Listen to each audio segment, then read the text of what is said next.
இரும் பிறவி சூழும் தலை நீக்கி அல்லலறுத்து ஆனந்தமாக்கியதே எல்லை மறுவா நெறியளிக்கும் வாதவூர் எங்கோன் திருவாசகம் எனும் தேன்.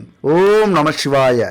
என் அன்பு கன்னிராசி நண்பர்களுக்கும் தோழிகளுக்கும் பிள்ளைகளுக்கும் பெரியவர்களுக்கும் வணக்கம். போன 3 வீடியோக்கள்ல சனி பெயர்ச்சி, குரு பெயர்ச்சி, ராகு கேது பெயர்ச்சி இதெல்லாம் தனித்தனியா பார்த்திருந்தோம். சனி பெயர்ச்சியை பொறுத்த வரைக்கும் கொஞ்சம் சோதனை காலம் அப்படின்னு சொல்லியிருப்போம். குரு பெயர்ச்சியை பொறுத்த வரைக்கும் ஆஹா ஓஹோ அற்புதம் அப்படின்னு சொல்லியிருப்போம். ராகு கேது பெயர்ச்சியை பொறுத்த வரைக்கும் நல்லா இருக்கும் ஆனா நல்லா இருக்காது அப்படின்னு சொல்லியிருப்போம். இந்த 3 பெயர்ச்சிகளும் உங்களுக்கு ஒரு குழப்பத்தை ஏற்படுத்தி இருக்கும், உண்மைதானே?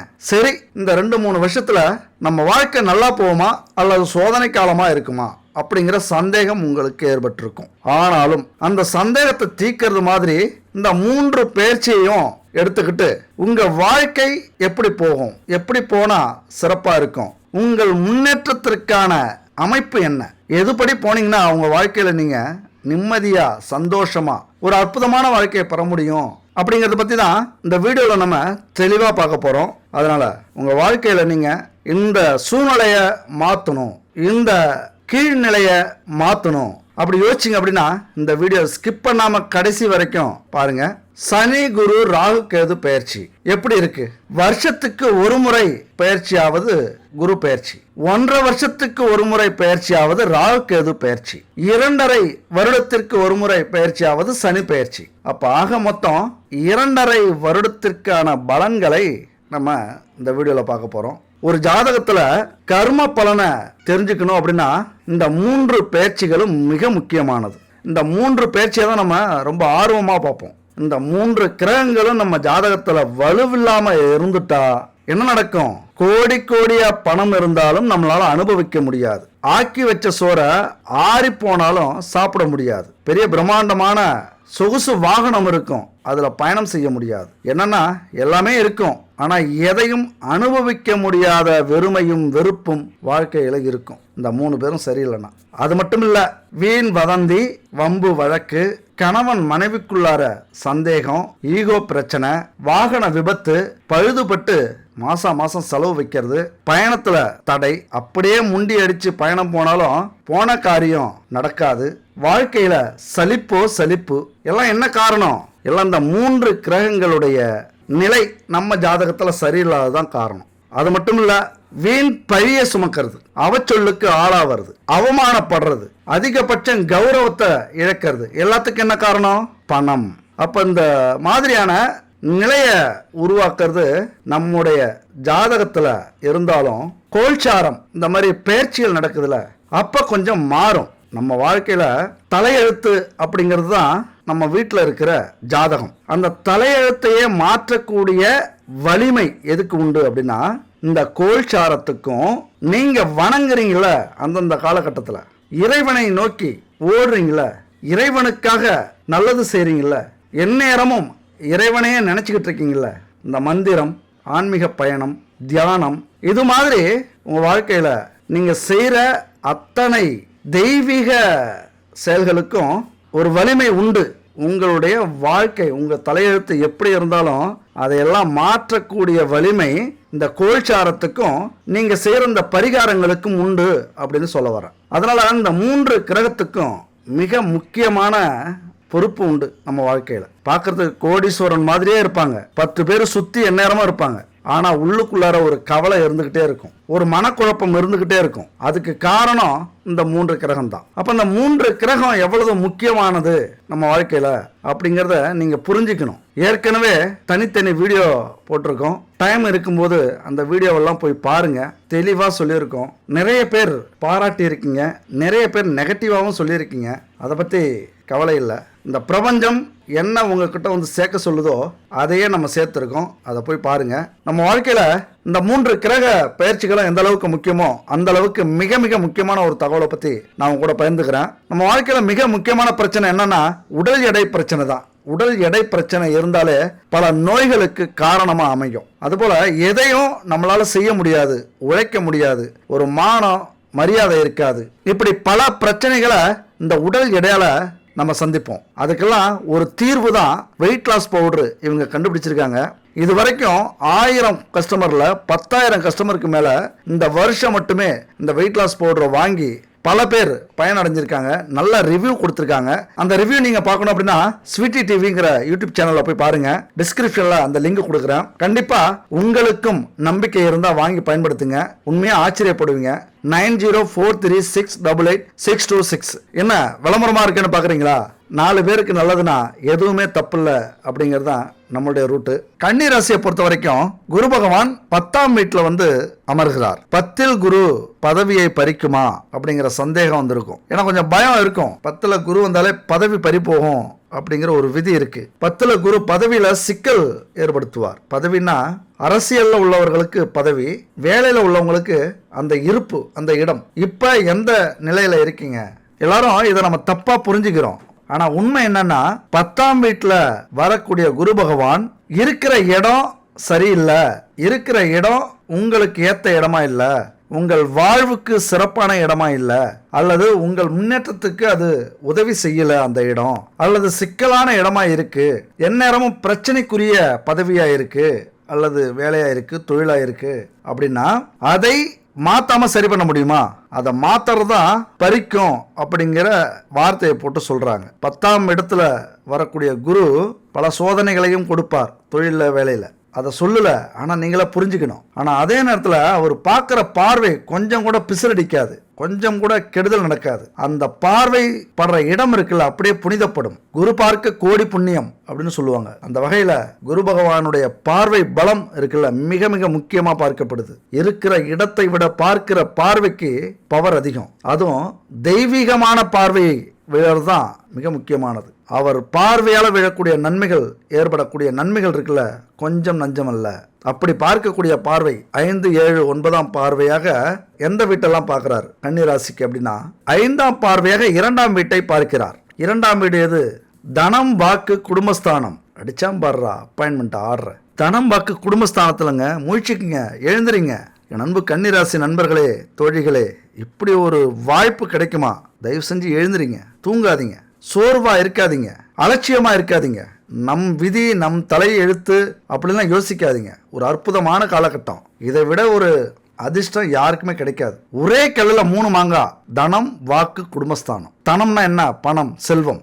எங்க இருந்தாலும், எத்தனை தடை இருந்தாலும் பிச்சுக்கிட்டு வரக்கூடிய ஒரு அமைப்பு பணம். இது வரைக்கும் எவ்வளவு முயற்சி பண்ணாலும் வராத பணம், கொஞ்சம் எந்த ஒரு விஷயமா இருந்தாலும் கொஞ்சம் முயற்சி பண்ணீங்க அப்படின்னா தலதெறிக்க ஓடி வரும், புயல் மாதிரி பறந்து வரும். அது மாதிரி வாக்கு, உங்க பேச்சை யாரும் கேட்டுக்க மாட்டாங்க. நீங்க பேசினாலே நக்கல் அடிக்கிறவங்க உண்டு, அவமரியாதை செய்யறவங்க உண்டு, அலட்சியப்படுத்துறவங்க உண்டு, பேசிட்டு போட்டோம் அப்படின்னு ஏளனம் செய்யறவங்க உண்டு. ஆனா இன்னைக்கு அந்த வாக்குல ஒரு பவர் இருக்கும், ஒரு தெய்வீகத்தன்மை இருக்கும், ஒரு உண்மை இருக்கும், ஒரு நேர்மை இருக்கும், ஒரு வன்மை இருக்கும். வாக்கு வன்மை. தெளிவா பேசுவீங்க, தெளிவா அடிப்பீங்க. ஒவ்வொரு வார்த்தையும் கல்வெட்டுல எழுதுறது மாதிரி இருக்கும். அப்படி தெளிவா சிந்திக்க ஆரம்பிச்சிருவீங்க. அடுத்த பார்வை குருவின் 7ஆம் பார்வை விழுது கன்னி ராசி 4ஆம் வீட்டுல விழுது. 4ஆம் வீடு என்னங்க? தாய், சொத்து, வீடு, வாகனம். என்ன புரிஞ்சுக்கிட்டீங்க? இந்நேரம் புரிஞ்சிருக்கணுமே.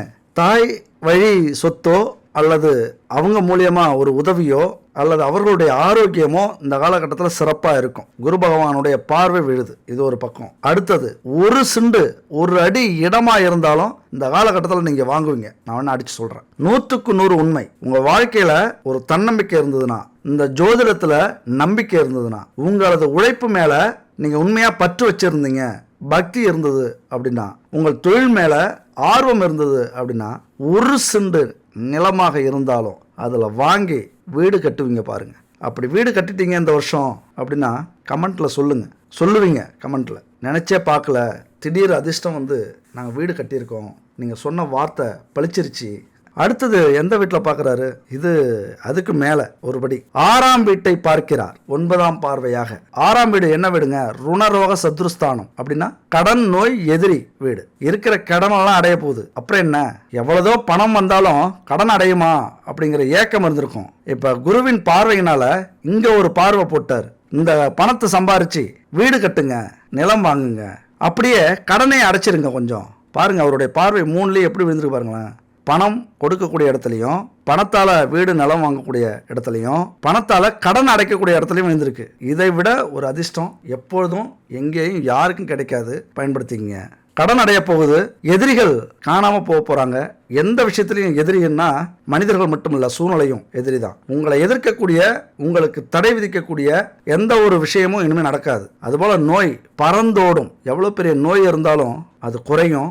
சரியான ட்ரீட்மெண்ட் எடுக்கிறீங்க, முயற்சி பண்ணுறீங்க அப்படின்னா அது சுத்தமாக அறுத்துடலாம், குறைச்சிரும். குரு பகவானுடைய பார்வையில் எல்லாமே குணமாகும். எவ்வளோ பெரிய நோயாக இருந்தாலும் உங்களுக்கும் சரி, உங்கள் குடும்பத்தில் உள்ளவங்களுக்கும் சரி. அதனால் இவ்வளோ ஒரு அற்புதமான ஒரு வாய்ப்பு இந்த காலகட்டத்தில் கிடைச்சிருக்கு அப்படின்னா நம்பி செயல்பட்டீங்க அப்படின்னா இதை விட ஒரு சிறந்த காலகட்டம் உங்கள் வாழ்க்கையில் கிடைக்குமாங்கிறதுலாம் சந்தேகம்தான். கன்னிராசி நண்பர்களுக்கும் தொழில்களுக்கும் ராகு பகவான் இதுவரைக்கும் களத்திர ஸ்தானத்துல இருந்து ரணருண ரோகஸ்தானத்துக்கு மாறுகிறார். கேது பகவான் இதுவரைக்கும் ராசியில இருந்து விரயஸ்தானத்துக்கு போறார். அப்ப இந்த ராகு கேது பயிற்சி கன்னிராசி நண்பர்களுக்கு ஒரு விடுதலை கொடுக்குமா? குடும்பத்துல நடந்த பிரச்சனை, நான் சொன்னல, படாத பாடுபட்டிருப்பீங்க, படாத கஷ்டப்பட்டிருப்பீங்க, அவமானப்பட்டிருப்பீங்க, எல்லாரும் எதிரியாயிருப்பாங்க, குடும்பத்திலே பகையாளியா நினைச்சிருப்பாங்க, போர்க்களமா இருந்திருக்கும் அப்படின்ட்டு. அந்த சூழ்நிலை எல்லாம் என்ன ஆக போகுது? மறைய போகுது. ஏன்னா 6வது வீட்டுக்கு ரணருண ரோகஸ்தானத்துக்கு ராகு பகவான் வந்திருக்கிறார். அடிச்சு எல்லாத்தையும் வெளுத்து வாங்க போறார். எந்த இடம்? கடன், நோய், எதிரி.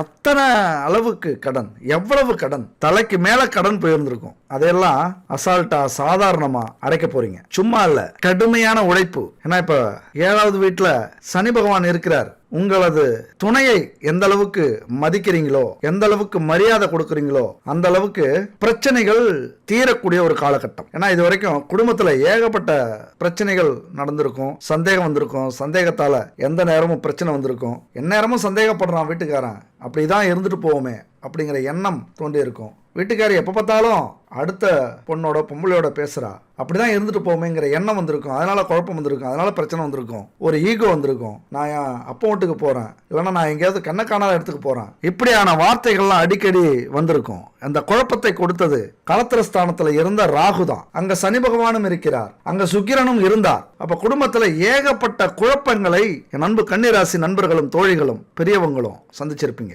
முகம் குடும்பமோ எந்த நேரமும் பிரச்சனையிலே இருந்திருக்கும். அதெல்லாம் நினைச்சு வருத்தப்பட்டிருப்பீங்க.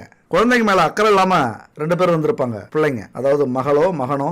எப்ப அவங்களுக்கு ஒரு விடிவு காலம் வரும் அப்படின்னு நீங்க யோசிச்சிருப்பீங்க. அதெல்லாம் இப்ப வரப்போகுது. எல்லா விதத்திலையும் நீங்க எந்த பக்கம் பார்த்தாலும் யோகம், அதிர்ஷ்டம், வாழ்க்கை, ராஜ வாழ்க்கை, இதுக்காகவே வந்திருக்காங்க 6வது வீட்டுக்கு. முக்கியமா ஒரு மனுஷனுக்கு கடன் ரொம்ப பெருசு. கடன் பட்டார் நெஞ்சம் போல் கலங்கினான் இலங்கை வேந்தன். வேற எதையும் சொல்லல, உதாரணமா கடனைத்தான் உதாரணமா சொல்றாங்க. அப்ப கடன்னா எந்த அளவுக்கு கொடியது அப்படின்னு பாருங்க. அந்த கடனையே அடைக்கக்கூடிய வலிமை உங்களுக்கு அமைய போகுது. ஏன்னா 12ஆம் வீடு விரயஸ்தானம். விரயஸ்தானத்துல எதுக்குமே தடைய போடுற கேது பகவான் போய் அமர்ந்துட்டார். விரயமே நடக்காது, அவர் பார்த்துப்பாரு. ஆனா போட்டாரு, வேஸ்ட் செலவு ஆவறதுக்கு ஆனா போட்டாரு. உங்கள் மனம், சிந்தனை, செயல் எல்லாமே இனிமே கடன் வாங்கக்கூடாது, விரைய செலவு செய்யக்கூடாது.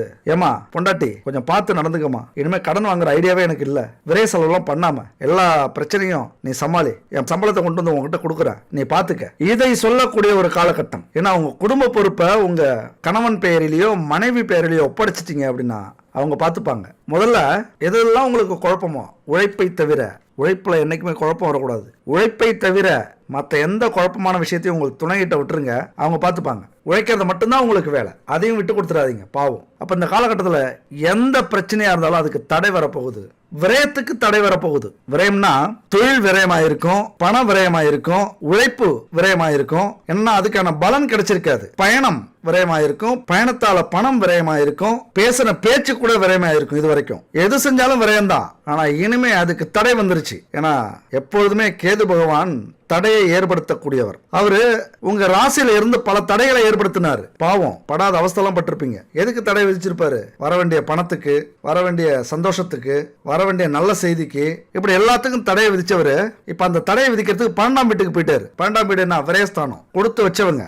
அங்கேயும் விரயத்தை தடை பண்ண போறாரு. அப்ப விரயத்தை தடை பண்ணா இது வரைக்கும் எதையெல்லாம் இழந்தீங்களோ இனிமே அதை இழக்க மாட்டீங்க, அது சரியாயிடும். அதிக கடன் வாங்கியிருப்பீங்க, அதிக செலவு பண்ணியிருப்பீங்க, இனிமே செலவு பண்ண முடியாது. ஏன்னா அங்க தடையை போட்டு அமர்ந்துட்டாரு, சேரை போட்டு உட்காந்துட்டாரு கேது பகவான். இதுக்கு நான் தடையை விதிக்கிறேன். கடந்த காலத்துல பல மனக்கசப்புகள் இருந்திருக்கும். குடும்பத்திலேயே, வேலை செய்யற இடத்துல, தொழில் செய்யற இடத்துல நினைச்சு பார்க்க முடியாத வருத்தங்கள், அதெல்லாம் இப்பெல்லாம் சரியாயிடும், ஜாலியாயிடும். வாழ்க்கைன்னா சகஜம். இதை நினைச்சுக்கிட்டே இருந்தோம்னா எதிர்காலத்தை நம்ம வாழ முடியாது அப்படிங்கிற எண்ணம் வந்துடும். எதையுமே, எந்த ஒரு பிரச்சனையுமே சாதாரணமா எடுத்துக்கக்கூடிய மனநிலை வந்துடும், ஒரு புரிதல் வந்துடும், ஒரு ஞானம் வந்துடும். எல்லாத்தையும் இழந்ததுக்கு அப்புறம் இந்த ஞானத்தை கொடுக்கக்கூடியவர் யாரு?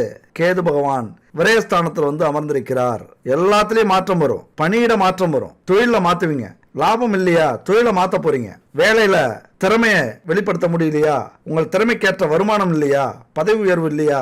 வேலையை மாத்திருவீங்க. ஒரு அற்புதமான வேலை கிடைக்கும். அந்த வேலை தேடும் போது அதுல வெற்றியும் கிடைக்கும். அந்த வேலையில உங்களது வளர்ச்சியும் இருக்கும். உங்கள் திறமைக்கேற்ற முன்னேற்றமும் இருக்கும். அந்த வேலையில தேர்வுலாம் இனிமே மாணவர்கள் மாணவிகள் அட்டகாசமா எழுதுவீங்க. முதலிடத்துக்கு வரக்கூடிய வாய்ப்புகள்லாம் உண்டு. எதிர்த்தவங்க எல்லாம் இனிமே பொடி பொடியா போயிடுவாங்க. பொட்டி பாம்பா அடங்கிடுவாங்க. ஏன்னா குரு பகவான் பாக்குறாரு. ராகு பகவான் அடிச்சு வெளுக்க போறாரு. கடன் சுமை முழுமையா விலக போகுது. கடன் அடைச்சிட்டீங்கன்னா என்ன பண்ணுவீங்க? அப்புறம் நம்ம ஆட்டத்தை காட்டணும்ல. புது இடம் வாங்குறது, அதுல வீடு கட்டுறது, சொகுசு வாகனம் வாங்குறது, வாழ்ந்து பார்ப்போங்கிற எண்ணம் வர்றது, அதெல்லாம் வரும். ஆனா வரவுக்கேற்ற செலவு பண்றீங்க அப்படின்னா சந்தோஷம். வரவுக்கு மீறி செலவு பண்ணீங்க அப்படின்னா அந்த விரைய வீட்டுல இருக்கிற கேது பகவான் தடையை உடைச்சிக்கிட்டு இருந்தார்ல, அவர் கொஞ்சம் அந்த தடையை எடுத்துருவார். நிறைய விரயமாயிடும். நல்லது செய்ய வந்த கேது பகவான் கெட்டது செய்ய வச்சிடாதீங்க. சம்பாதிக்கிறதுக்கு ஏற்றது மாதிரி, பொருளாதாரத்துக்கு ஏற்றது மாதிரி உங்களது செலவுகளை, ஆடம்பரங்களை, சந்தோஷங்களை வச்சுக்கிட்டீங்க அப்படின்னா எல்லாமே சுமூகமா போகும். மனசுக்குள்ளார ஒரு இனம் புரியாத வெறுமை வந்து சூழ்ந்திருக்கும். ஒரு வெறுப்பு வந்திருக்கும். ஒரு குழப்பம் வந்திருக்கும். திடீர் நோய் வந்திருக்கும். விபத்து ஏற்பட்டிருக்கும். கடன் நிறைய வாங்கி குவிச்சிருப்பீங்க. செலவு தொடர்ந்து வரும். பணம் எந்த அளவுக்கு வேகமாக வருதோ அந்த அளவுக்கு செலவும் வந்து நிற்கும். சில சவால்களை எதிர்கொள்வீங்க. நீங்கள் நம்மளால சமாளிக்க முடியுமா அப்படிங்கிற மலைப்பு இந்த காலகட்டத்தில் உங்களுக்கு உண்டாகி இருக்கும். வாழ்க்கையில் ஏற்படுற தடைகளை நீங்கள் சந்திக்கிறதுக்கும் வெற்றி பெறத்துக்கும் எது உதவு தெரியுமா? நம்பிக்கை தான் உதவுது. எத்தனை கிரகங்கள் எப்படி வேணாலும் இருக்கட்டும், எத்தனை பிரச்சனைகள் எங்க வேணாலும் இருக்கட்டும், எது வேணாலும் நடக்கட்டும், அந்த இறைவனின் அருள் கிடைச்சதுன்னா, அந்த இறைவனின் கை நமக்கு கிடைச்சது அப்படின்னா அதை தொட்டுட்டீங்கன்னா போதும். நெருப்பிலே வீழ்ந்தாலும் வீறு கொண்டு எழுந்து வானில் எட்டாத உயரத்தில் கம்பீரமாக வலம் வரும் ஃபீனிக்ஸ் பறவை மாதிரி உங்களால பறக்க முடியும். அந்த இறைவனுடைய கை உங்களுக்கு கிடைச்சது அப்படின்னா யாரையும் உலகத்தில் நம்பாதீங்க. இந்த காலகட்டத்தில் இறைவனை மட்டும் நம்புங்க. அந்த ஃபீனிக்ஸ் பறவை நெருப்புல விழுந்து மறுபடியும் பறக்க வீறு கொண்டு பாயுமா விண்ணை நோக்கி. நமக்கும் வாழ்க்கை இருக்கு. இந்த நெருப்பிலிருந்து நம்மளாலையும் தப்பிக்க முடியும் அப்படின்னு வீறு கொண்டு விண்ணை நோக்கி அந்த நம்பிக்கையோட பாயுமா. இந்த ஃபீனிக்ஸ் பறவை தான் நீங்களும். தோல்வியிலிருந்து வெற்றிக்கான உத்வேகத்தை உயிர்ப்பிக்க முடியும் அப்படின்னு நம்பிக்கை ஊட்டுறது தான் ஃபீனிக்ஸ் பறவை. இது ஃபீனிக்ஸ் பறவை இல்லைங்க, நம்பிக்கை. நம்பிக்கை அப்படிங்கிறது நம்முடைய உறுதியான மனப்போக்கு.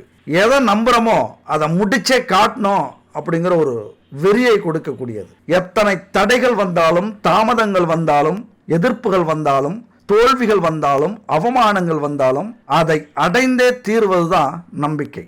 நேர்மறையான சிந்தனைகளை நோக்கி நம்மளை தூக்கிட்டு போகும். அழைச்சிக்கிட்டு போகாது, தூக்கிட்டு போகும். வாழ்க்கையில ஏற்படுற அத்தனை தடைகளையும் உடைச்சி வெற்றிங்கிற ஒரு சுருக்கத்தை காட்டக்கூடியது அந்த நம்பிக்கை. அந்த நம்பிக்கை நம்ம மேலே நமக்கு இல்லை அப்படின்னா வேற யாரு வைப்பாங்க?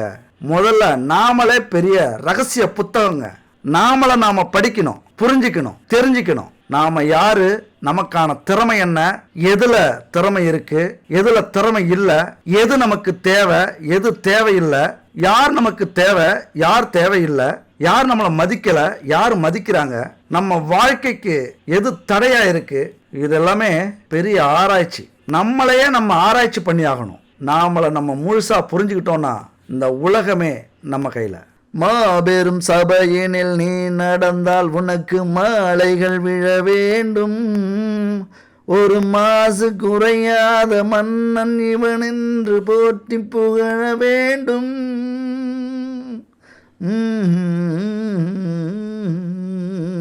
உன்னை அறிந்தால் நீ உன்னை அறிந்தால் உலகத்தில் போராடலாம். உயர்ந்தாலும் தாழ்ந்தாலும் தலை வணங்காமல் நீ வாழலாம். நம்மளை பற்றி நம்மளை முழுசாக புரிஞ்சுக்கிட்டோம், தெரிஞ்சுக்கிட்டோம் அப்படின்னா இந்த உலகத்தையே ஆளலாம் அப்படிங்கிறது தான் இந்த பாட்டுடைய வரி. எவ்வளவு அற்புதமான வரி! அது மட்டும் இல்லை, இந்த பாட்டுக்கு ஏற்ற ஒரு மன்னரும் இந்த உலகத்தில் வாழ்ந்து புகழ் அடைஞ்சவர், இந்த உலகத்தையே ஆட்டி படைச்சவர். அது யாருன்னா அலெக்சாண்டர். அதனால ஒவ்வொருத்தருக்கும் ஒவ்வொரு விதமான பிரச்சனைகள் அப்படின்னு பார்த்தோம்னா வாழ்க்கையே பிரச்சனை தான். பிரச்சனைகளை தீர்க்க மனுஷன் பிரச்சனைகளுடைய விளைவுகளை மட்டுமே சரி செய்ய முயற்சி பண்றோம். அதாவது ஒரு பிரச்சனையால நமக்கு என்ன நடக்குதோ அதை மட்டும் தான் நம்ம சரி பண்றோம். ஆனா பிரச்சனைக்கான காரணத்தை நம்ம பார்க்கறதுக்கு முயற்சியே பண்றதில்ல, அதை சரி செய்யறதுக்கு முயற்சியே பண்றதில்ல. விளைவுகளை சரி பண்றதுனால அடுத்த விளைவு தான் ஏற்படும். அதனால பிரச்சனை வராம இருக்கணும் அப்படின்னா பிரச்சனைக்கான மூல காரணத்தை இந்த காலகட்டத்தில் நீங்க கண்டுபிடிங்க. பிரச்சனையினுடைய அடி வேர் என்ன, அந்த பிரச்சனைக்கு காரணம் என்ன, அந்த பிரச்சனை யாரால வந்தது, நீங்க அப்படியே தேடிக்கிட்டே போறீங்கன்னு வச்சுங்க, இந்த 3 கிரகத்தாலையும் உங்களை கை காட்டுவீங்க. நீங்க தான் பிரச்சனை, அச்சச்சோ நாங்க பிரச்சனையா, உங்களை இல்லாம ஒரு அணுவும் அசைஞ்சிருக்காது, உங்களை இல்லாம எந்த ஒரு பிரச்சனையும் ஆரம்பிச்சிருக்காது, அத்தனைக்கும் காரணம் நீங்க தான். அப்போ உங்களை நீங்க சரி பண்ணிட்டீங்க அப்படின்னா வெற்றியும் யாருக்கிட்ட இருக்கு, உங்ககிட்ட தான் இருக்கு. நீங்க தேடி அலைஞ்சி கஷ்டப்பட வேண்டிய அவசியமே இல்லை, அத்தனையும் உங்ககிட்ட தான் இருக்கு. இறைவன் எழுதிய அழகான மென்பொருள் என்ன தெரியுமா? பிரச்சனை. பிரச்சனை இல்லைன்னா வாழ்க்கையே இல்லை. ஒரு கதை சொல்லட்டுமா? 30,000 காலாட்படைகள், 5,000 குதிரை வீரர்கள் பாரசீக படையெடுப்புக்கு தயாராகிட்டு இருக்காரு. யாரு? மாவீரர் அலெக்சாண்டர். பாரசீக படையெடுப்புக்கு முன்னாடி அலெக்சாண்டர்கிட்ட குறைஞ்ச அளவுதான் பொருள் இருக்கு. ஆனாலும் பயணத்திற்கு முன்னாடியே படை வீரர்களுடைய செல்வ நிலை இருக்குல்ல, அவர்களுடைய குடும்ப பொருளாதாரம் இருக்குல்ல, அதையெல்லாம் சரி செய்யறார். படை வீரர்கள் குடும்பத்துக்கு அள்ளி அள்ளி கொடுக்கிறார். அத்தனை பேருக்கு நிலங்களை அள்ளி கொடுக்கிறாரு, அத்தனை பேருக்கும் பொற்காசுகள் அள்ளி கொடுக்கிறாரு. அப்படின்னா அது மட்டும் இல்ல, தந்தை தனக்கு அளித்த அரசையே உற்ற நண்பனுக்கு பிரிச்சு கொடுக்கிறார். அப்ப அலெக்சாண்டருடைய நண்பர் பெர்டிகாஸ் அக்கரோட கேட்கிறாரு, அரசே இப்படி எல்லாவற்றையும் எல்லோருக்கும் அள்ளி அள்ளி கொடுத்து விட்டீர்களே, உங்களுக்கென்று என்ன வைத்துக் கொண்டிருக்கிறீர்கள் அப்படின்னு கேட்கிறாரு. அதுக்கு அலெக்சாண்டர் ஓன்னு சிரிக்கிறார். அவருடைய சிரிப்பு ஒலி அத்தனை படை வீரர்களுக்கும் கேட்குது, அவ்வளவு தூரத்துக்கு கேட்குது.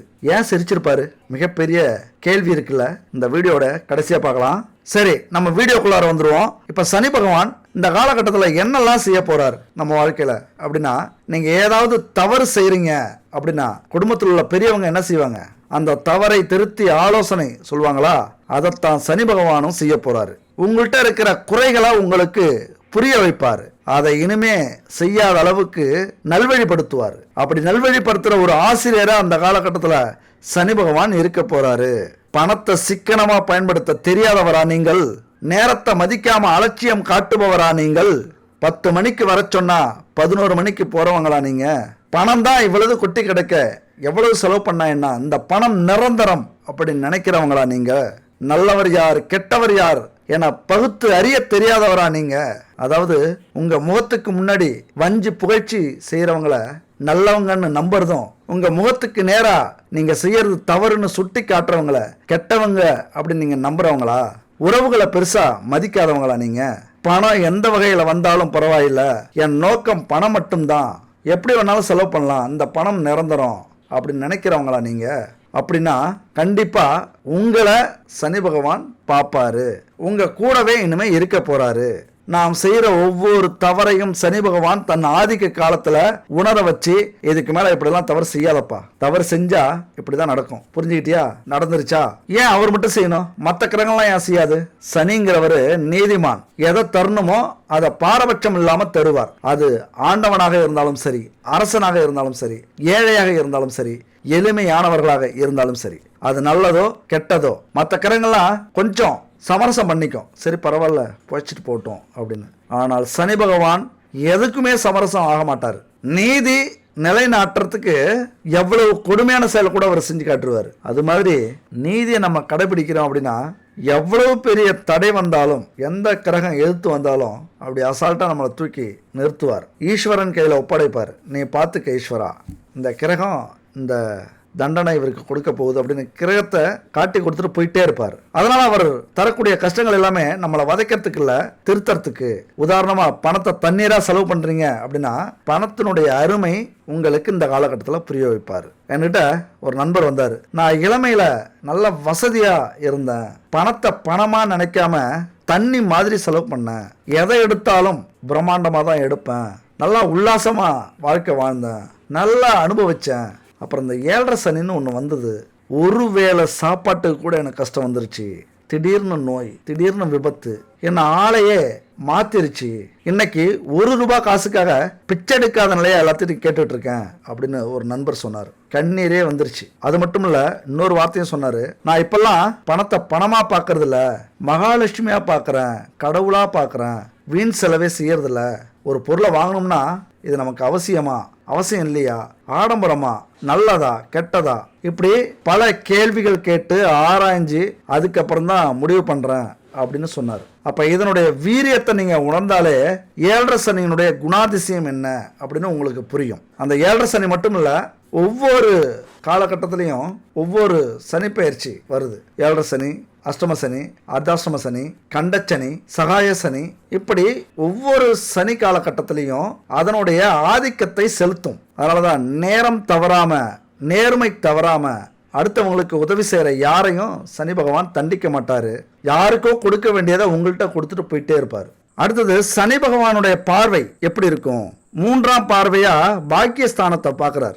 7ஆம் பார்வையா உங்க ராசியை பார்க்கிறார், கன்னி ராசியை. 10ஆம் பார்வையா உங்க 4வது வீட்டை பார்க்கிறார், சகோதர சகோதரி ஸ்தானம், நிலம், வீடு, அந்த ஸ்தானத்தை பார்க்கிறார். இதெல்லாம் சொல்றதுக்கு ஒண்ணு இல்லைங்க அப்படிங்கிறது மாதிரி தான். எல்லாமே முன்னாடி சொல்லியிருப்பேன். எல்லா விஷயத்திலையும் தடங்கல்கள், தாமதத்தை ஏற்படுத்தலாம். கெத்தா இருங்க, அவ்வளவுதான். அதை மட்டும் தான் நம்மளால சொல்ல முடியும். பயப்படாம இருங்க. துணிஞ்சவனுக்கு தூக்கு மேடையும் பஞ்சுமத்தை அப்படிங்கிற டயலாக் சொல்லிட்டே இருங்க. எவ்வளவு பெரிய கஷ்டம் வந்தாலும் அசால்ட்டா போயிட்டே இருக்கும். அது பட்டு தடை வரும். எது நீங்க நினைச்சாலும் சரி, எது செய்ய ஆரம்பிச்சாலும் சரி, தடை வந்துகிட்டே இருக்கும். எங்க இருந்து தான் அந்த தடை வருதுன்னு உங்களாலே சொல்ல முடியாது. நொந்து போயிடுவீங்க. வரட்டும், நான் எதிர்பார்த்தது தானே.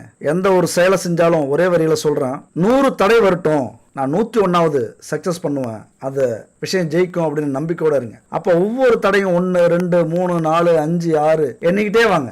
100 தடை வரைக்கும் எண்ணிட்டே வாங்க. அப்பயும் 101வது டைமும் தடை வருது அப்படின்னா தூக்கி போட்டு போயிட்டே இருங்க. இந்த பலனை நான் என்னைக்கா இருந்தாலும் அனுபவிப்பேன், இப்ப வேண்டாம், தூக்கி போட்டுருங்க. அது மாதிரி தாமதம் வரும். முன்னேற்றத்துல தாமதம். டக்குன்னு எதையும் செஞ்சு முடிக்க முடியாது. அலுவலகத்திலாம் திட்டு வாங்குவீங்க, குடும்பத்துல திட்டு வாங்குவீங்க, தொழில கஸ்டமர்கிட்ட திட்டு வாங்குவீங்க. தாமதம் பண்ணிட்டே இருக்காரு அப்படின்ட்டு நிறைய பேரை இழப்பீங்க. கவலைப்படாதீங்க, கத்துக்குங்க, பாடத்தை கத்துக்குங்க. பல சவால்கள் வரலாம் இந்த காலகட்டத்தில். நேருக்கு நேரம் நிற்கும் பிரச்சனை, கவலைப்படாதீங்க. மன உளைச்சல் ஏற்படலாம். தினமும் கோவிலுக்கு போறதுக்கு முயற்சி பண்ணுங்க. குலதெய்வ கோவிலுக்கு போங்க. மாசத்துக்கு ஒரு முறையாவது குலதெய்வ கோவிலுக்கு போயிட்டு வாங்க. எல்லாமே சரி பண்ணும், கூடவே இருக்கும். குலதெய்வத்தின் அனுமதி இல்லாம வேற எந்த தெய்வமும் நமக்கு ஒண்ணுமே செய்ய முடியாது, உதவி செய்யாது. முதல்ல குலதெய்வத்தின் அருள் வேண்டும் நமக்கு. மாசத்துக்கு ஒரு முறை போங்க, 3 மாசத்துக்கு ஒரு முறை போய் பூஜை வைங்க, வருஷத்துக்கு ஒரு முறை காவு கொடுங்க, ஒரு சேவலாவது காவு கொடுங்க. குலதெய்வ கோவிலுக்கு எந்த அளவுக்கு போறீங்களோ அந்த அளவுக்கு கஷ்டங்கள் நீங்கும். இதுக்கெல்லாம் காரணம் குலதெய்வமாக கூட இருக்கலாம். கடினமா உடைங்க, பொறுமையா இருங்க, ஒழுக்கத்தை கடைபிடிங்க. ஒழுக்கம் அப்படிங்கிறது இந்த காலகட்டத்துக்கு உங்களுக்கு ரொம்ப முக்கியம். ஏன்னா உங்க ராசியை பார்த்துட்டு இருக்காரு. எந்த தப்பு செஞ்சாலும் உடனே தீர்ப்பு கிடைச்சிடும். இந்த கோர்ட்ல லேட்டே ஆகாது. ஜெயிக்கிறதுக்கு தான் தாமதம், தீர்ப்புக்கு உடனே கிடைச்சிடும். இன்னைக்கு தப்பு பண்ணீங்கன்னா நாளைக்கு தண்டனை கிடைச்சிடும். சனி பகவான் பாக்குறாரு, நாட்டாம பார்த்துட்டு இருக்காரு, நீதிபதி பாக்குறாரு, உங்களுடைய ராசியை பார்த்துட்டு இருக்காரு. ஒழுக்கத்தோட இருங்க தயவு செஞ்சு. ஐயோ, எந்த ஜோசியரும் சொல்லலையே, இந்த தப்பு செஞ்சு மாட்டிக்கிட்டனே, இந்த பொண்ணு கூட இருந்து அவமானப்பட்டனே, இந்த ஆளு கூட இருந்து கௌரவம் போச்சே, எல்லாரும் தப்பா பார்ப்பாங்க. இந்த காலகட்டத்தில் சும்மா இருந்தாலே தப்பா பேசுவாங்க. இது யாராவது பேசுறத பார்த்துட்டாங்க அப்படின்னா அதுவே ஊரெல்லாம் பரவிடும். உங்களை தப்பா பேச ஆரம்பிச்சிருவாங்க. இந்த கிசு எல்லாம் வர ஆரம்பிச்சிடும். அதனால ஒழுக்கத்தை கடைபிடிக்கிறது ரொம்ப அவசியம். இந்த ராசியை சனி பகவான் பார்த்தாலே எந்நேரமும் நம்பிக்கையோட இருங்க. ஈசனை நினைச்சுக்கிட்டே இருங்க. அது எவ்வளவு பெரிய பிரச்சனை வந்தாலும் வரட்டும், அது பட்டே காத்துல போயிட்டே இருக்கும். சோர்வை தவிர்த்து விடுங்கள். கடின உழைப்பு இந்த காலகட்டத்தில் முக்கியம். நான் சொன்னது மாதிரி பேசாதீங்க, அதிகமா பேசாதீங்க, மௌன விரதம் இருங்க. எதிர்மறை எண்ணங்களை முதல்ல தவிர்த்துருங்க. இது ரொம்ப முக்கியம். எதிர்மறை எண்ணங்கள் உங்க மனசுல வந்தது அப்படின்னா அதுவே வைரஸ் மாதிரி பரவிடும் உங்க உடம்புக்குள்ளார. என்ன எதிர்மறை எண்ணங்கள்? நம்மளால இது முடியாது, நம்ம வாழ்க்கை போச்சு, நஷ்டமான இந்த தொழில் போச்சு, இந்த வேலை போச்சு, நம்மளால முன்னேறவே முடியாதா, இந்த மாதிரிலாம் நெகட்டிவா பேசாதீங்க. தோத்தாலும் நான் ஜெயிப்பேன்னு சொல்லுங்க. ஒரு நாள் நான் ஜெயிப்பேன், அந்த நாள் வந்துகிட்டே இருக்கு. தோத்துட்டீங்க அப்படின்னா நான் தோத்துட்டேன்னு யார்ட்டையும் சொல்லாதீங்க. வெற்றி தள்ளி போயிருக்கு, அவ்வளவுதான். பாசிட்டிவா பேசுங்க. உங்க பேச்சு கூட பாசிட்டிவா இருக்கணும். யாராவது பிரிஞ்சுட்டாங்க அப்படின்னா என்னை விட்டு பிரிஞ்சுட்டாங்க அப்படின்லாம் சொல்லாதீங்க. நான் நல்லவன்னு தெரியும் போது திரும்பி வருவாங்க அப்படின்னு சொல்லுங்க. அப்படி பாசிட்டிவா பேசுங்க, எல்லாம் சரியாயிடும். அதுக்கப்புறம் 4ஆம் வீட்டை பார்க்கிறார். 4ஆம் வீடு அப்படிங்கிறது தாய், சொத்து, வீடு, கல்வி, உறவினர்கள், இதை சொல்லக்கூடிய வீடு. வீடு இருந்துன்னா அது விற்கிறதுக்கான ஏற்பாடுகள் நடக்கும். அந்த சூழ்நிலை வரும். சொத்து இருந்ததுன்னா அதை விற்கலாமான்னு யோசிப்பீங்க. தாயே பிரச்சனையா வந்து நிற்பாங்க. இல்லைன்னா தாய்கிட்ட பழக்கமே வச்சுக்காதீங்க இன்னொரு 2 வருஷத்துக்கு. சனி பகவானை பொறுத்த வரைக்கும் இருக்கிற இடத்தை விட பார்க்குற இடத்துக்கு கெடுதல் அதிகம் நடக்கும். ஏன்னா ஒரு பார்வையை எதுக்குமா பார்க்குறாரு, அங்க எல்லாம் சரியா இருக்கா, நல்லது நடந்துகிட்டு இருக்கா, யாராவது துரோகம் பண்ணிட்டு இருக்காங்களா, கெட்டது நடக்குதா, இதை பார்க்கறது தான் அவருடைய வேலை. குருவை பொறுத்த வரைக்கும் இருக்கிற இடத்தை விட பார்க்குற இடத்துக்கு கோடி புண்ணியம் அப்படின்பாங்க. ஆனா சனியை பொறுத்த வரைக்கும் இருக்கிற இடம் அற்புதமான இடம், புண்ணியம் கொடுக்கக்கூடிய இடம். பார்க்குற இடத்துக்கு நாஸ்தி தான், அங்க பஞ்சாயத்து தான். அந்த பஞ்சாயத்துக்கு தீர்ப்பு உடனே கிடைச்சிடும். நல்லது செஞ்சாலும் நல்லது நடக்கும், கெட்டது செஞ்சா உடனே கெட்டது நடக்கும். அதனால இந்த 4ஆம் வீடு அப்படிங்கிறது இந்த காலகட்டத்தில் சொத்து வாங்குங்க, அப்படியே ஒரு அதிர்ஷ்டம் வருது, சொத்து வாங்குங்க. உங்க பேர்ல வாங்காதீங்க, குழந்தைங்க பேர்ல, மனைவி பேர்ல, கணவன் பேர்ல நம்பிக்கையோட வாங்கி கொடுங்க. ஒரு தியாகியா மாறுங்க. நான் அந்த காலகட்டத்தில் நான் தியாகி அப்படின்னு நினைச்சிட்டு சொத்தை வாங்கி அவங்கள்ட்ட கொடுங்க, அவங்க பேர்ல எழுதுங்க. சனி பகவான் பார்த்துப்பாரு, அவரா திருப்பி உங்களுக்கு வர வேண்டிய நேரத்தில் கண்டிப்பா அதை கொடுப்பாரு. தியாகின்னு சொல்லிக்கிங்க, உன் பேர்ல எழுதிக்க, கணவன் பேர்ல எழுதுங்க, மனைவி பேர்ல எழுதுங்க, பிள்ளைங்க பேர்ல எழுதுங்க. எல்லாரும் சொல்லுவாங்க ஏமாத்திருவாங்க, ஏமா இப்படி விவரம் தெரியாம இருக்கு. இந்த காலகட்டத்திலையும் உன் பேர்ல எழுதிக்க வேண்டியதான நிலம், வீடு, சொத்து, பொருள், வாகனம்லாம் உங்க பேர்ல வாங்காதீங்க. குடும்பத்தில் உள்ள யார் பேர்லயாவது வாங்குங்க, பழுதாகும். அந்த வாகனம் கைவிட்டு போகும், ஏதாவது ஒரு இஎம்ஐ கட்ட முடியாத அளவுக்கு போய் எடுத்துட்டு போயிடுவாங்க. கொஞ்சம் புத்திசாலித்தனமா மாத்தி யோசிச்சிங்க அப்படின்னா அற்புதமா அந்த கண்டச்சனில இருந்து தப்பிச்சிடலாம். யாரையும் நம்பாதீங்க, அவசரப்பட்டு முடிவெடுக்காதீங்க, ரொம்ப முக்கியம். எந்த ஒரு சட்டத்துக்கு புறம்பான காரியத்தையும் செய்யாதீங்க, அரசுக்கு எதிராக நிக்காதீங்க. ரொம்ப கவனமா இருக்கிறது ரொம்ப முக்கியம். ஏன்னா கோர்ட்டு, ஜெயில் இப்படிலாம் வரக்கூடிய சூழ்நிலை. மௌன விரதம் இருங்க, அடிக்கடி கோவிலுக்கு போங்க. கோவிலுக்கு போறதுக்கு காசு இல்லையா, குலதெய்வ கோவிலுக்காவது போங்க. அதுவும் இல்லையா, உங்க ஊர்ல ஏதாவது ஒரு கோவில் இருக்கு, கோவில் இல்லாத ஊர் இல்ல, அந்த கோவில போய் உட்காந்துருங்க. சும்மா வெட்டித்தனமாவது போய் உட்காந்துருங்க. வடிவேல் சொல்லுவார்ல, சும்மா இருக்கிறது எவ்வளவு கஷ்டம் தெரியுமா அப்படின்ட்டு. கோவில்ல போய் சும்மா உட்காந்துருங்க, அந்த பிரச்சனை உங்களுக்கு வராது. அந்த கோவிலுக்கு கிடைக்கக்கூடிய அந்த பவர், பிரபஞ்ச சக்தி உங்களுக்கு கிடைக்கட்டும், மன அமைதியாவது அடையட்டும். ஒன்னும் இல்லைங்க, இதை மட்டும் நீங்க புரிஞ்சுக்கிட்டீங்க அப்படின்னா கண்டிப்பா ஆன்மீகத்துக்கும் இந்த ஜோதிடத்துக்கும் நம்ம விதியை மாற்றக்கூடிய வலிமை எந்த அளவுக்கு உண்டு அப்படிங்கறத உங்களால புரிஞ்சிக்க முடியும். எப்படி சொல்றேன் அப்படின்னா, வருஷம் முழுக்க கெடுதலே ஒரு குடும்பத்துல ஒரு மனுஷனுக்கு நடந்துகிட்டு இருந்ததுன்னா அந்த குடும்பமோ ஒரு மனிதனோ தாங்கிப்பானா? அல்லது வருஷம் முழுக்க பணமா கொட்டிக்கிட்டே இருந்ததுன்னா இந்த உலகத்தால அவங்கள கட்டுப்படுத்த முடியுமா? இந்த பிரபஞ்சத்தால அவங்கள கட்டுப்படுத்த முடியுமா? அது மாதிரி தான் அதிக பணம் வந்தாலும் அகந்தை வந்துவிடும், அதிகம் துன்பம் வந்தாலும் பைத்தியம் பிடித்து விடும். அதனாலதான் இறைவன், அதாவது நன்மை தீமை எதுவா இருந்தாலும் அளந்து கொடுத்திருப்பாரு, மாற்றி மாற்றி கொடுப்பாரு. எந்த இடத்துல ஒரு மனுஷனால தாங்க முடியுமோ அந்த இடத்துல கொடுப்பாரு. குழப்பமா இருக்கா? குழம்பெல்லாம் வேண்டாம். ஒரு வருஷத்துல 7.5 சனி இப்ப வந்திருக்கு ஒருத்தருக்கு அப்படின்னா அவங்களுக்கு குரு பகவான் தொழில் ஸ்தானத்தையோ அல்லது லாபஸ்தானத்தையோ பார்ப்பார். ராகு கேது இரண்டுமே முயற்சி ஸ்தானம் அல்லது எதிரிகள் ஸ்தானம் அல்லது சுகஸ்தானம் இப்படி பார்ப்பாங்க, அதுல இருப்பாங்க. தெரியுதுங்களா? ஒரு கிரகம் நம்ம வாழ்க்கையில கெட்டதை நடத்தணும் அப்படின்னு வந்துருச்சுன்னா இன்னொரு கிரகம் அதை சரி செய்யக்கூடிய இடத்துக்கு வந்து நிற்கும். அதுதான் மனிதர்களால் புரிந்து கொள்ள முடியாத சூட்சமம். இதுதான். அதனால பாதகமே நடக்குது அப்படின்னு நம்ம அச்சப்பட தேவையில்லை. ஒரு நாள் கண்டிப்பா இது சரியாகும். எந்த ஒரு கஷ்டம், துன்பம், துயரம் நடந்தாலும் இது நிரந்தரம் அப்படின்னு நினைச்சிடாதீங்க. இந்த நிலையும் மாறும், இன்னொரு கிரகம் நமக்காக வரும். அதனால இந்த பெயர்ச்சிகள் நடந்ததுனால ஆலயங்களுக்கு செல்லுங்கள், மனமுருக பிரார்த்தனை செய்யுங்கள். முடியலையா வீட்டிலேயே பரிகாரம் செய்யுங்க. ஒரு விளக்க ஏத்தி வச்சு அதுல சுத்தமான நெய்யை ஊத்தி வணங்குனீங்க அப்படின்னா இந்த பிரபஞ்ச நாயகனான சிவபெருமானுடைய அருள் உங்களுக்கு கிடைக்கும். உங்க வாழ்க்கையிலையும் அற்புதங்கள் நடக்கும். அது மட்டும் இல்ல, நம்ம வீட்டிலேயே சில ஈஸியான பரிகாரங்கள் சில பூஜை பொருட்களால கண்டிப்பா நடத்த முடியும். இந்த 33 கோடி தேவர்களும் நம்ம வீட்டுக்கு வருவாங்க, வரவழைக்க முடியும். அது எப்படிங்க? தீய சக்தி நம்ம வீட்டுல அகலணும், நல்லது நடக்கணும், நம்ம குடும்பத்துல எந்த பிரச்சனையும் வரக்கூடாது, தொழில்ல நல்லது நடக்கணும் அப்படின்னா பல பூஜைகள், பரிகாரங்கள், தோஷ நிவர்த்திகள் செய்யறோம். ஆனா உண்மையிலேயே பூஜை, ஹோமம் இதெல்லாம் செய்யறதுனுடைய நோக்கம் என்ன தெரியுமா? இந்த பஞ்சபூதங்களை தன்வசப்படுத்தி அது எல்லாத்துடைய அருளும் நமக்கு கிடைக்கணும் அப்படிங்கிறது தான் இந்த பூஜைகளுடைய, ஹோமத்துடைய நோக்கம். பஞ்சபூதங்களுடைய ஆசீர்வாதம் நமக்கு கிடைக்கணும். இந்த ஹோமங்கள்லாம் 6 மாசத்துக்கு ஒரு முறை இல்லைன்னா வருஷத்துக்கு ஒரு முறை கண்டிப்பா வீட்டுல செய்யணும். ஆனா செய்யற அளவுக்கு வசதி நம்மள்ட்ட இருக்கா? 5000, 6000, 10,000 இந்த அளவுக்கு செலவாகும். அப்படி செலவு பண்ணாதான் வருஷம் மாறக்கூடிய சூழ்நிலைகள், துன்பங்கள், துயரங்கள், கொடுமைகள் எல்லாமே நம்ம குடும்பத்துல இருந்து மாறும். சரி, வசதி இல்ல, இதெல்லாம் செய்ய முடியாது, கண் திஷ்டி அதிகமா இருக்கு, மன கஷ்டங்கள் அதிகமா இருக்கு, வசதி இல்ல, எப்படி இதெல்லாம் தீக்கிறது அப்படின்னு நினைச்சிங்க அப்படின்னா அதுக்கு தான் ஒரு அற்புதமான ஒரு கண்டுபிடிப்பு இந்த காலகட்டத்தில். ஹோமங்கள் அப்படிங்கிறது மிக முக்கியமானது. அந்த ஹோமங்கள் அதிக சக்தி வாய்ந்த 3 ஹோமங்கள் இருக்கு. கணபதி ஹோமம், நவக்கிரக ஹோமம், சத்ரு சம்ஹார ஹோமம் அப்படிங்கிற இந்த 3 ஹோமமும் மிக முக்கியமான ஹோமம். ஆனா வீட்டில் செய்யறதுக்கு அதற்கான பொருளாதாரம் நம்மள்ட்ட இல்லை. அந்த பொருளாதாரம் இல்லைன்னா எப்படி நம்ம அதே பலன் கொடுக்கக்கூடிய ஒரு பரிகாரத்தை செய்யலாம் அப்படின்னா, அதற்கு இப்ப வந்திருக்கிறது தான் பஞ்சகவ்ய விளக்கு, பஞ்சகவ்ய சாம்பிராணி, பஞ்சகவ்ய அகர்பத்தி. வீட்டுல பஞ்சகவ்ய விளக்குல தீபம் ஏற்றும் போது அதுல இருந்து வர புகை இருக்குல்ல, அந்த வாசம் ஹோமத்திலிருந்து வரக்கூடிய வாசத்திற்கு நிகரானது. பஞ்சகவ்ய விளக்குல இருந்து வரக்கூடிய புகை வீடு முழுவதும் பரவுச்சு அப்படின்னா எல்லா எதிர்மறை ஆற்றலையும் வெளியேற்றி குடும்பத்துல நிம்மதியையும் சந்தோஷத்தையும் பணப்புழக்கத்தையும் அதிகரிக்கும். கண்டிப்பா ஏதோ உங்களுக்கு சம்பந்தம் இல்லாத சொல்லிட்டு இருக்குன்னு மட்டும் நினைச்சிடாதீங்க. இதெல்லாம் முயற்சி பண்ணி பாக்குறீங்க அப்படின்னா உங்க வாழ்க்கையில எத்தனை குழப்பங்கள் இருந்தாலும் அது சரியாகும். கூட பிறந்தவங்களே எதிரியா மாறுறாங்களா, துணையே துரோகம் பண்றாங்களா, அத்தனைக்கும் தீர்வு கிடைக்கும் இந்த பரிகாரத்துல. இந்த பஞ்சகவ்ய சாம்பிராணி அகர்பத்திலாம் எப்படி செய்யறாங்க அப்படின்னா, பசுவிலிருந்து எடுக்கக்கூடிய பால், நெய், கோமியம், தயிர், சாணம், இந்த 5 பொருட்களை வச்சு சில மூலிகைகளை வச்சு தயாரிக்கக்கூடியது தான் இந்த பஞ்சகவ்ய விளக்கு, சாம்பிராணி, அகர்பத்தி. பசுமாட்டுல பொதுவாகவே 33 கோடி தேவர்கள் வாசம் செய்யறாங்க அப்படிங்கிறது ஐதீகம். அதுவும் பால், நெய், தயிர் இதுல மகாலட்சுமி வாசம் செய்வதா எல்லாரும் நினைக்கிறோம். அதுல சுத்தமான நெய்யை ஊற்றி தீபம் ஏற்றணும் அப்படின்னா மிகப்பெரிய பாக்கியம் நம்ம குடும்பத்துக்கு கிடைக்கும். தொழில் சிறப்பா இருக்கும். யார் மனசுலையும் நம்ம குடும்பத்துல கெட்ட எண்ணமே வராது. நமக்கு எதிராக செயல்பட மாட்டாங்க.